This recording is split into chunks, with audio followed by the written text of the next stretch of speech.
आपल्या महाराष्ट्रात साबुदाणा खिचडीचे वेगवेगळे प्रकार. काही लोकांना एकदम सिंपल आणि छान अशी खिचडी आवडते.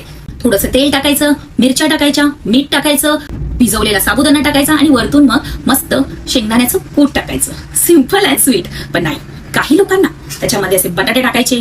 आमच्या घरात तर बटाट्याशिवाय खिचडी खाल्ली जातच नाही. आणि इतकंच नाही तर नाही, खिचडी त्याच्याबरोबर मग वेफर पण पाहिजे तोंडी लावायला. तिथपर्यंत ठीक आहे. काही लोक खिचडीमध्ये कोथिंबीर टाकतायत, जिरं टाकतायत. इतकंच नाही तर नाही, साखरही टाकतायत. काय चाललंय काय? ही कसल्या प्रकारची खिचडी? खिचडी कशी मस्त अशी झणझणीत छान लागली पाहिजे, जेणेकरून आपल्याला उपवासाच्या वेळी काहीतरी छान मजेदार खाल्लं असं वाटलं पाहिजे. साखर का? साखर टाकून त्या खिचडीचं खीर बनवून टाकता तुम्ही?